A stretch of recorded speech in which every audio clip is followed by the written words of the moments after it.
Everybody heard those names for years as they built this horribly destructive enterprise. Our objective was the destruction of Iran's nuclear enrichment capacity and a stop to the nuclear threat posed by the world's #1 state sponsor of terror. Tonight, I can report to the world that the strikes were a spectacular military success. Iran's key nuclear enrichment facilities have been completely and totally obliterated. Iran, the bully of the Middle East, must now make peace. If they do not, future attacks will be far greater and a lot easier. For 40 years, Iran has been saying death to America, death to Israel. They have been killing our people, blowing off their arms, blowing off their legs with roadside bombs. That was their specialty. We lost over 1,000 people, and hundreds of thousands throughout the Middle East and around the world have died as a direct result of their hate. In particular, so many were killed by their general, Qasem Soleimani. I decided a long time ago that I would not let this happen. It will not continue. I want to thank and congratulate Prime Minister Bibi Netanyahu. We worked as a team like perhaps no team has ever worked before. And we've gone a long way to erasing this horrible threat to Israel. I want to thank the Israeli military for the wonderful job they've done. And most importantly, I want to congratulate the great American patriots who flew those magnificent machines tonight, and all of the United States military on an operation the likes of which the world has not seen in many, many decades. Hopefully, we will no longer need their services in this capacity. I hope that's so. I also want to congratulate the chairman of the Joint Chiefs of Staff, General Dan Raisin Kane, spectacular general, and all of the brilliant military minds involved in this attack. With all of that being said, this cannot continue. There will be either peace or there will be tragedy for Iran far greater than we have witnessed over the last 8 days. Remember, there are many targets left. Tonight's was the most difficult of them all, by far, and perhaps the most lethal. But if peace does not come quickly, we will go after those other targets with precision, speed, and skill. Most of them can be taken out in a matter of minutes. There's no military in the world that could have done what we did tonight, not even close. There has never been a military that could do what took place just a little while ago. Tomorrow, General Kane, Secretary of Defense, Pete Hegseth will have a press conference at 8 a.m. at the Pentagon. And I want to just thank everybody, and in particular, God. I want to just say, we love you, God, and we love our great military. Protect them. God bless the Middle East. God bless Israel. And God bless America. Thank you very much. Thank you.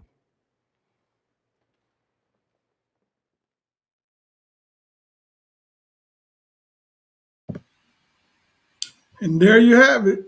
President Trump has just addressed the nation, speaking just shortly over just under about approximately, let's say just under about 5.5 minutes.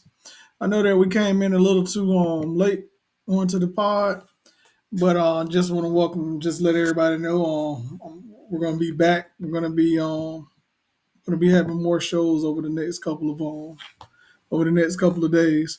But we're okay. We're good. We're back. I'm glad that I see our fan base is still intact. Thank you guys for being a better part. But we got a lot of things that we've been working on over these past couple of months. But just to reiterate, Trump has launched an air assault. I think people are tired of seeing the United States ripped off. Our allies have taken.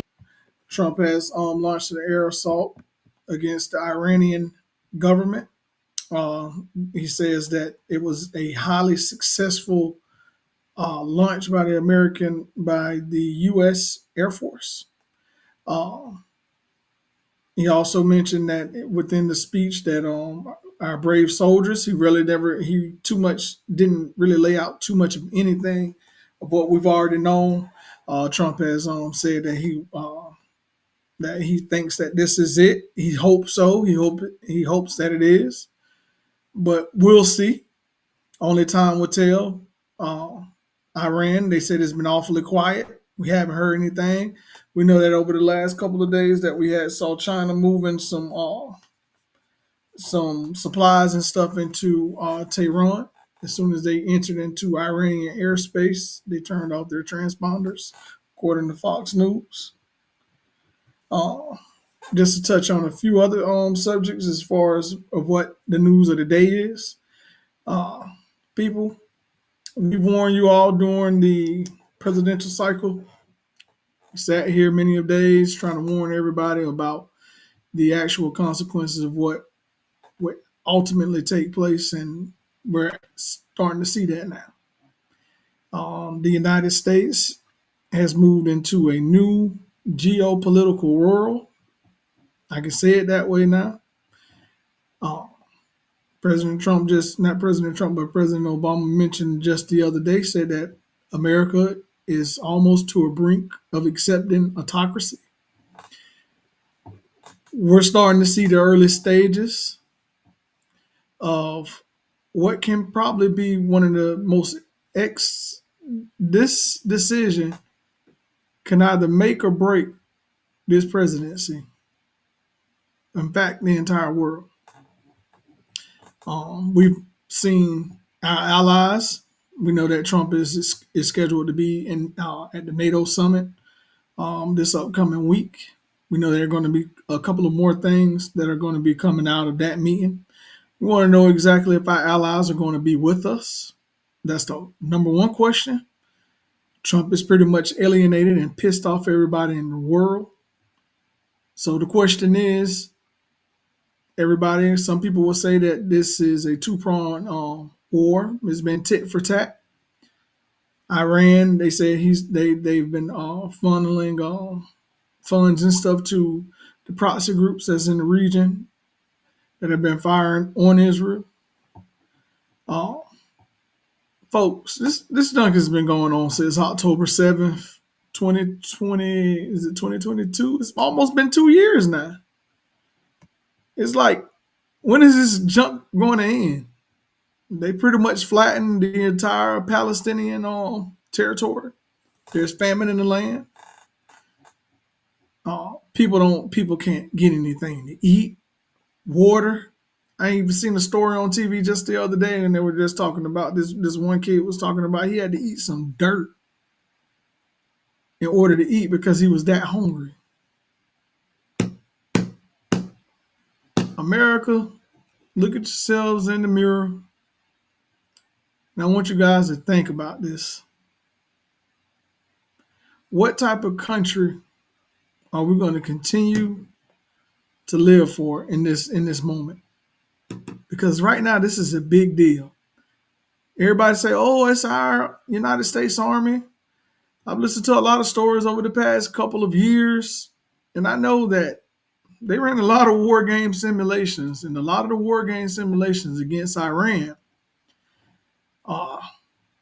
it didn't turn out well for us. But the question is, what is China going to do? What is Russia going to do? The Russians had over 200 scientists, workers that have been there at that particular facility. They're not mentioning that on the news, but I know that's happening for a fact. Israel said that they would give them ample time for them to be able to move their people. But when you hear the word assets on TV, they're talking about people, assets that's been helping them build the nuclear program in Iran. Even our own government, they mention that they're nowhere near creating a bomb. The last time we heard this, folks, does anybody remember George W. Bush? Come on now. That's the question. Like, we know what happened. They drug us into a war then. Now we're getting drugged right back into the war all over again. We're falling back into the same exact trap that we fell into before.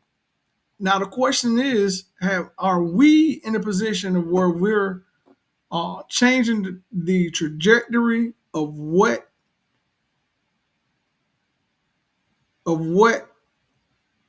the Trump doctrine is on international affairs?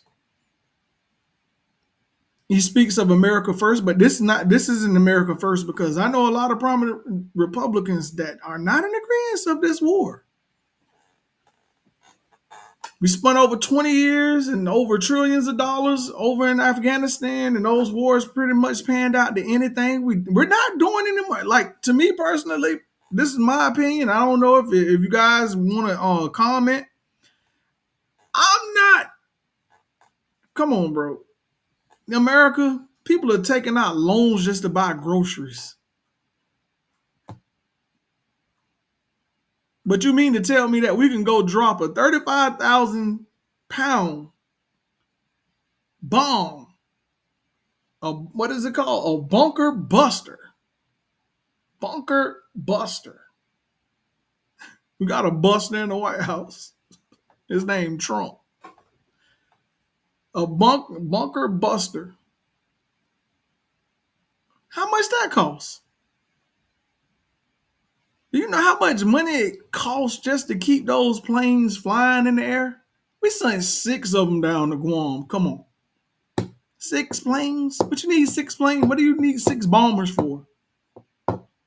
We got, I think we got like 3 or 4 of our fleets that's right there inside of the oceans, waiting on any possible thing that anything that will come from Tehran over the next couple of hours. To everybody that got relatives that's in the region, friends, people that are service personnel, civilian, whatever, just say a little prayer for those people tonight, and just hope to God that this doesn't escalate even further. They say, "Oh, Israel, they bomb the hospitals." I can show you about 10 hospitals they bombed in Pakistan, in Palestine. Like, come on. I don't got an appetite for no new war. I know you don't, and I know I don't. Nobody has an appetite for this foolishness. It's just that we need to get it together. Well, I got a couple of things. We can go on. We can just jump around the internet real quick. And let's just take a look at a couple of stories that I've been following over the past hour. And it's just getting caught up on what's taking place. So let me see if I can, because I don't want to get flagged for no copyright. Let me see. Let's take a look at, see if we can get that. Let me see. Let me see if I can get this pulled up.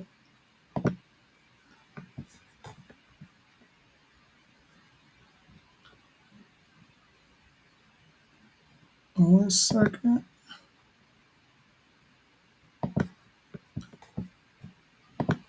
See if we can get camera 3 pulled up.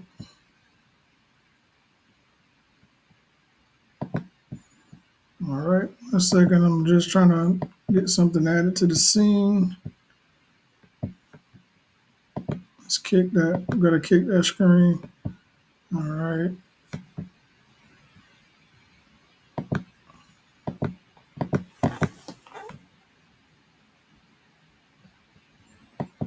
I got a disconnection. 1 second, because I got this one video y'all got to check out, and I mean this guy, he breaks it down, and I wouldn't mind watching it, because I mean he's been spot on throughout this entire process. Let's just see if I can get this pulled up.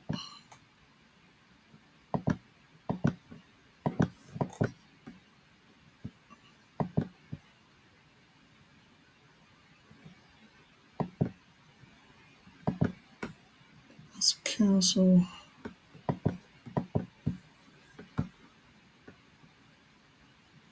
I have to be a quick reload.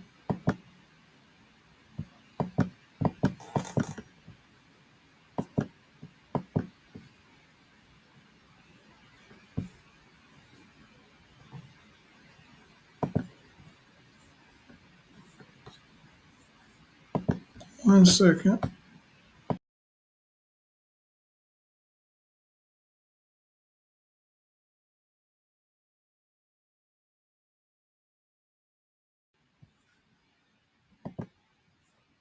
Sorry about that. Got knocked off.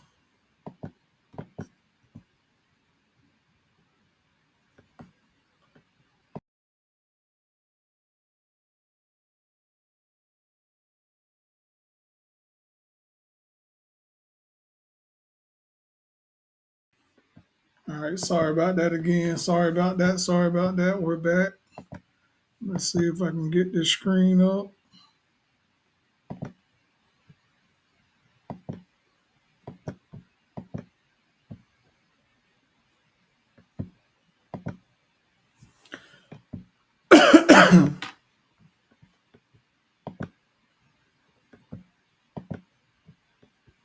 See if we can get that screen up. All right, here it is. All right, we're going to add this in.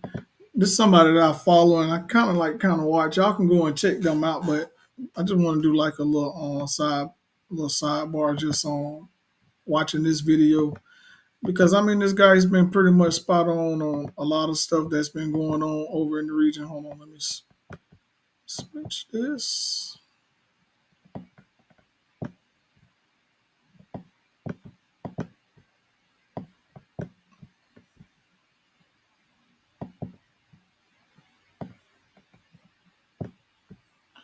Yeah, because this is somebody that I've been actually kind of watching or whatever, and he's been spot on a lot of stuff. So I just want to just watch this, and we'll do some. I'll do some commentary just by breaking down the video. So while you're watching along, I'll be watching along with because this video just dropped.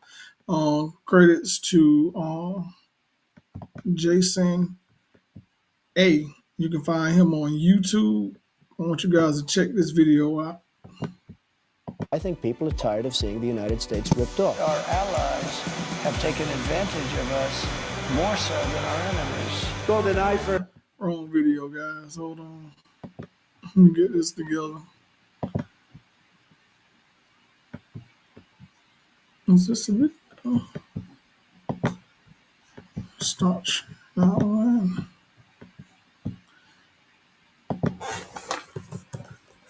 Hold on 1 second. I'm just trying to get the video pulled back up.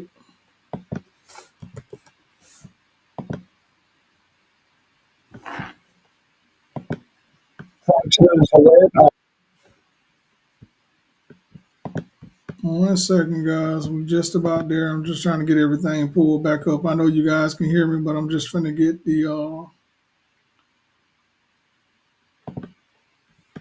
screen up for sure.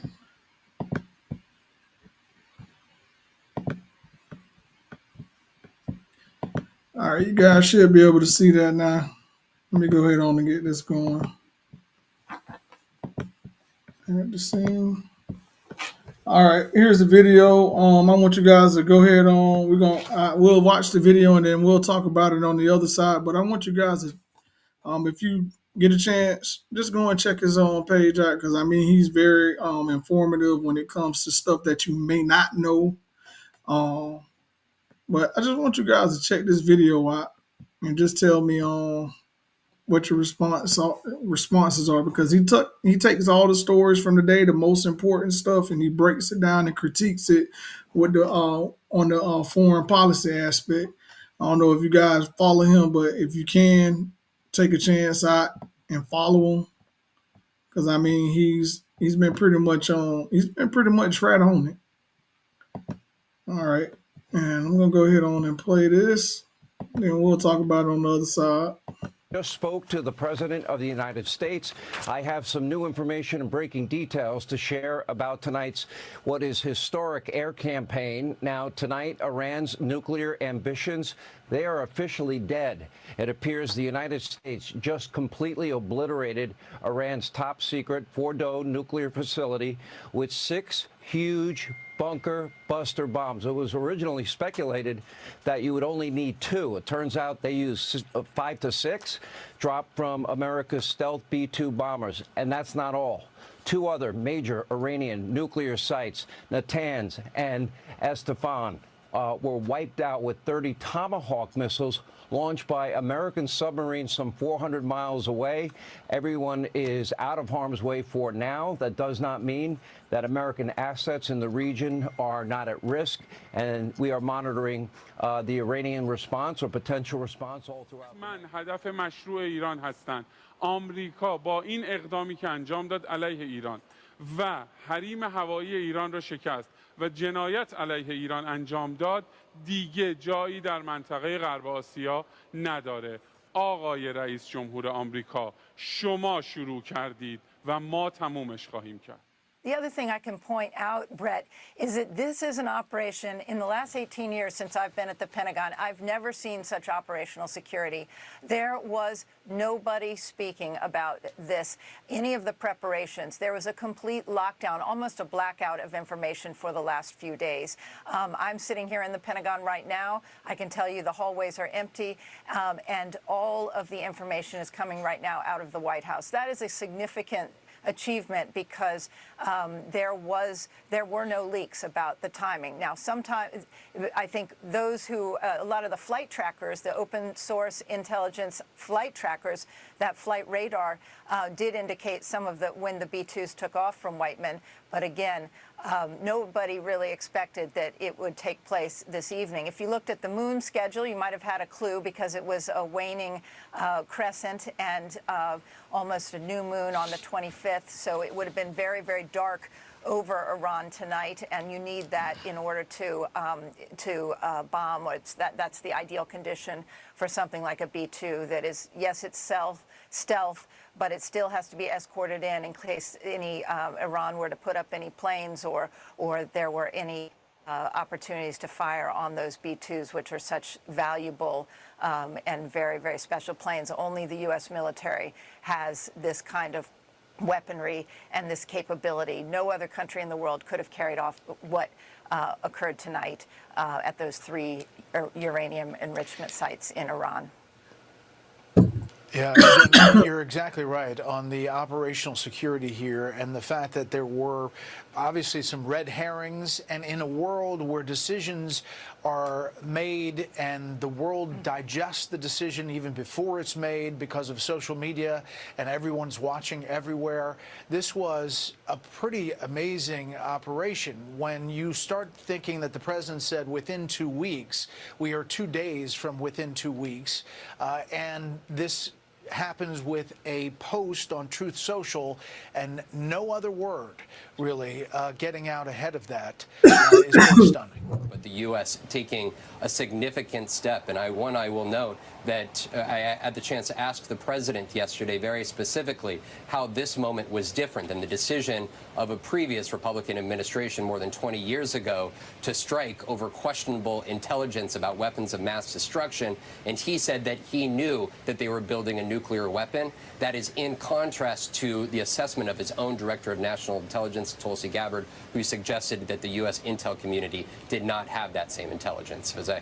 And Vaughn, during that conversation that you had with the president, he essentially said that his Director of National Security was wrong in her assessment that Iran had not yet gotten to the point where they could either build or complete building a nuclear weapon. Nevertheless, we were reporting and we're hearing that U.S. stealth bombers have been moved closer to the area, to Diego Garcia, which is it's owned by Mauritius. It's got a British base there, and that has been the base in the Indian Ocean that would allow American bombers to be within much closer striking distance to Iran. And as the president has said, it looks like the U.S. bombers have taken place. So as we were reporting again, it was the likely the B-2 stealth bombers, which is the only bomber in the world that's capable of carrying these MOPs, these massive ordnance projectiles, these very heavy bombs. But what makes them specific is they're able to dig into the ground. In other words, they don't explode the second they touch the ground. They physically dig down into the land and then detonate. And because the depth of Fordo was so deep, it was felt that this was needed. Now, Israeli officials have been making clear to me that if President Trump decided not to act or delayed his decision, that they would act anyway. And we have to wait and hear from Israeli officials what their role in this is. It is possible, of course, that this would be a one-off strike. I think that's less likely. I think this, we're also talking this morning about potential unforeseen circumstances, but repercussions. There'll also be foreseen repercussions. The first one is from the beginning, Iran was saying that if the United States entered this conflict, whether it was through missile strikes or even defending Israel from incoming missiles, let alone this, that Iran would respond, and it would respond against United States military assets in the region. There are a lot of United States military assets in the region. There are even more now. It's not just the B-2 bombers that have been moved in. There's now a second aircraft carrier group that has been moved in. Lots of refueling aircraft, lots of fighter aircraft have been moved in. But that's on top of the thousands of American military personnel who are permanently stationed there at bases that are dotted all over the Gulf and around the Middle East. They're now targets. I mean, a perilous decision for the US, not just because of that Iranian or the prospect of Iranian retaliation, but also Donald Trump personally, right? He won the White House on this idea that he'd keep America out of these conflicts. He scoffed at the idea of American interventionism. Sounds like the complete opposite is happening now. He's being dragged further in to these conflicts. We're going to see what that period of time is, but I'm giving him a period of time, and I would say 2 weeks would be the maximum. But so far, there haven't been any breakthroughs during talks in Geneva and Turkey.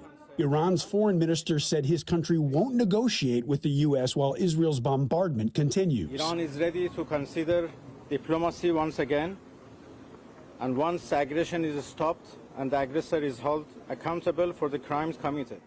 The foreign minister adding that if the U.S. gets involved in the conflict, it would be, quote, very dangerous for everybody. Reed Binion, King 5 News. And again, that breaking news, the U.S. has now gotten involved. Trump will speak around 7 p.m. our time. As the conflict continues, Iranian Americans in Western Washington are speaking out. And Israel had seen that as an existential threat, that having dealt with the other so-called enemies in the neighborhood, dealt with Hamas, dealt with Hezbollah in Lebanon, in Syria, you've had a change of regime, that it was actually Iran was the one remaining piece of the puzzle. And in order to ensure the safety of the state of Israel, then they had to be sure that Iran was no longer capable of being within weeks of producing potentially weapons-grade uranium.